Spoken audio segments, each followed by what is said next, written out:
I'm Brittany Lewis with Forbes Breaking News. Education Secretary Miguel Cardona testified before the House Education and Labor Committee last week. Representative Lucy McBath said she was ready to question the secretary about Pell Grants.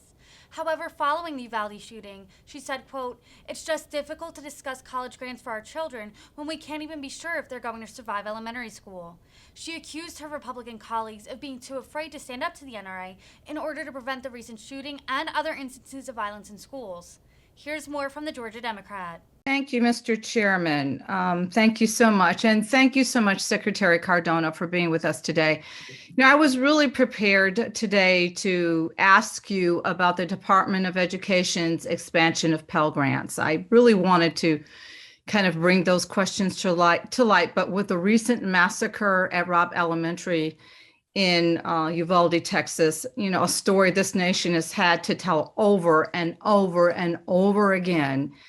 It's just difficult to discuss college grants for our children when we can't even be sure if they're going to survive elementary school.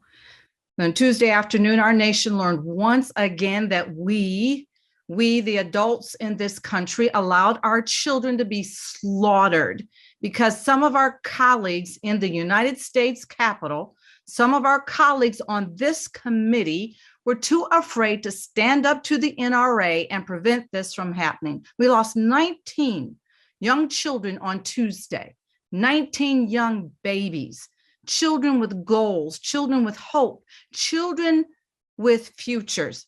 But we didn't lose them. We allowed them to be taken by those who should not be able to access guns. As I've told this committee before, and as I have told the American people before, I sadly know these parents in Uvalde. I know how they feel. And I know the horrifying, heartbreaking, soul-crushing feeling of losing your baby, realizing that they will never walk through your front door again, that you won't see them walk across their graduation stage, that you won't have that first dance with them, that you will never be able to hug your child again. It is a pain that never goes away. And while it takes away your baby, your children, it leaves you with this fiery and everlasting resolve to ensure that this happens to no other mother, to no other family, to no other community. And that's why I am so thankful today that my federal red flag bill will finally be on the House floor when we return in June. Red flag laws have been enacted in 19 other states and the District of Columbia.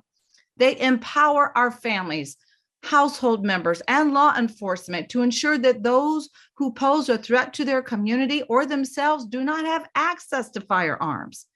My bill will allow these close contacts to petition a federal district court to have guns taken out of the wrong hands. Once a federal district court has issued an ERPO order, law enforcement will be empowered to take these firearms and ammunition out of the hands of dangerous people or people that are a threat to themselves. I urge my colleagues on the other side of the aisle to finally stand up for the children in their districts as well, for the children in America, and support a federal red flag law. My bill, HR 2377, we have the power to stop this. I've been listening over and over again as everybody talks about prayers and thoughts and how sorry they are for the families, but yet we refuse to act. So there are no excuses anymore to any of my colleagues.